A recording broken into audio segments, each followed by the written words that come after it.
When a hooded mantis and a Brazilian wandering spider go for the jugular, it's all cloak and dagger.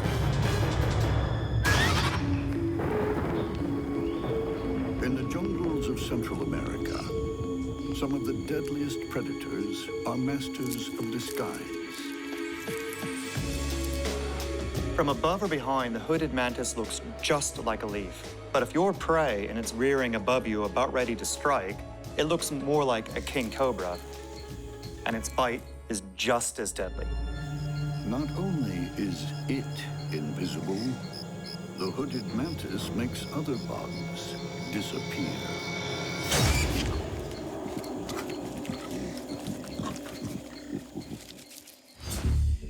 Like all good spies, the hooded mantis excels at surveillance. Two huge compound eyes give the mantis stereoscopic vision and excellent view to a kill. It also deploys two extra-long antennae, each lined with tens of thousands of highly sensitive chemoreceptors. Free of debris, they pick up the faintest enemy transmission. The antennae are constantly detecting chemical and physical information, especially when the mantis is sizing up an opponent or prey.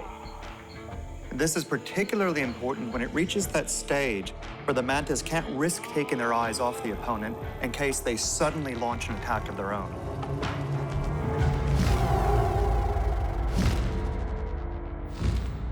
And its trademark move is always shaken, not stirred. The mantis uses strange rocking and shuddering as part of its behavioral camouflage repertoire. This helps disguise it as a flickering leaf and makes it hard to focus on.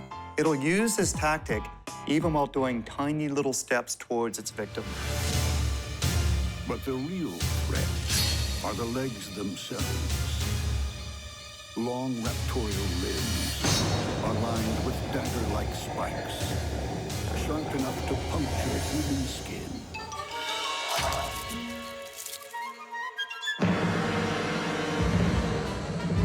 The entire prey capture strategy of mantids revolves around remaining invisible to their targets, striking out of nowhere, pinning their prey with their spiked arms, and then delivering a series of killer bites. A katydid is an armored fighter who also kills for a living.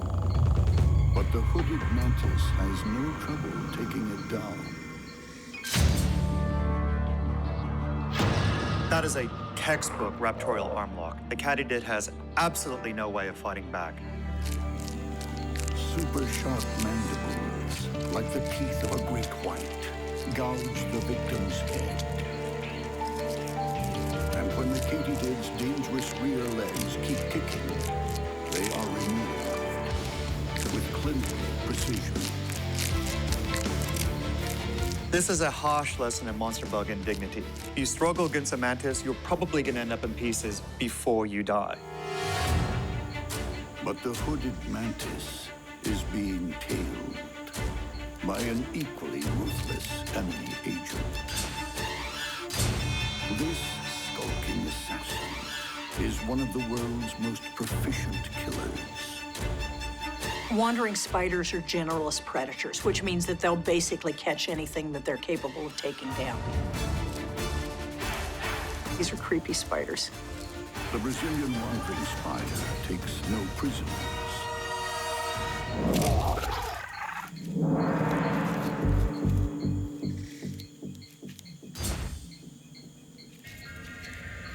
These guys have a really nasty venom. It actually kills a number of humans every year.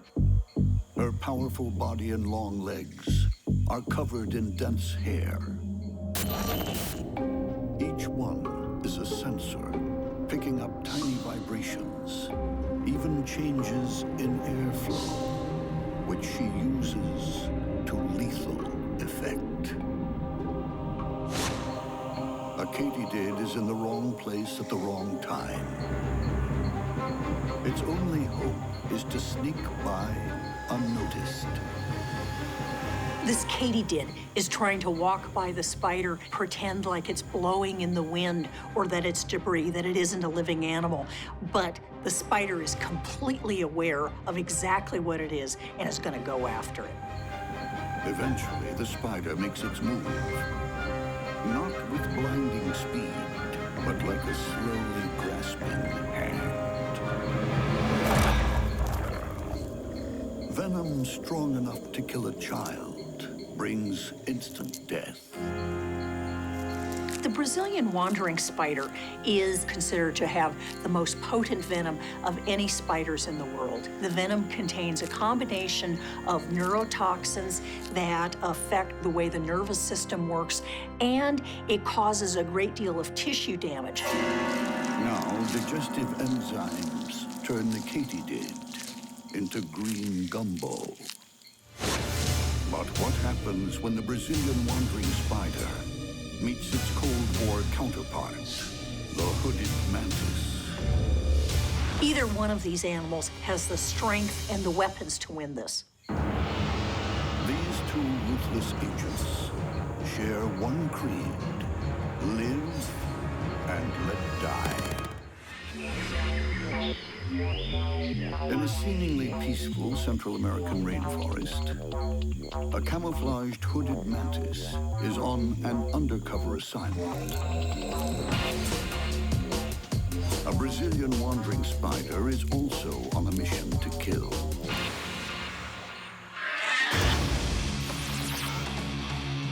The mantis' spiked limbs and super sharp mandibles are more than a match for the spider's deadly fangs and super powerful venom.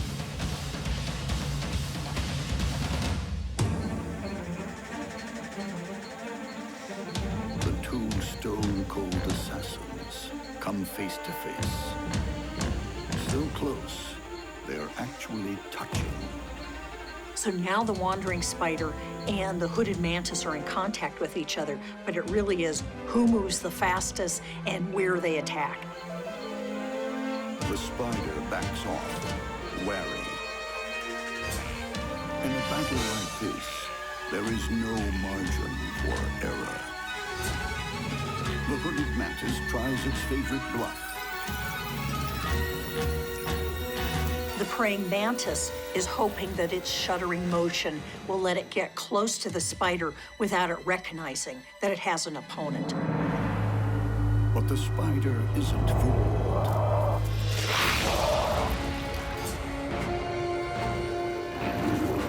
Like a Hollywood fight scene, the enemy agents are locked together in a precarious battle.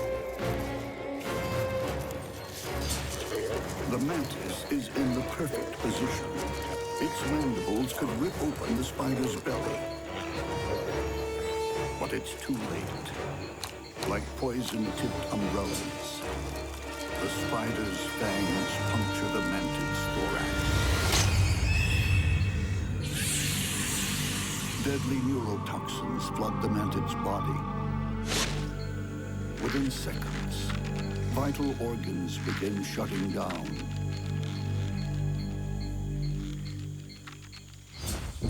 The prospect of a massive feast has the spider's digestive juices flowing. Massive daggers slash the body to pieces. And it's sucked up like a mantis martini. So the king cobra of the mantids goes down. But you can't say he didn't score points for bravery. All that will be left is the mantid's hood.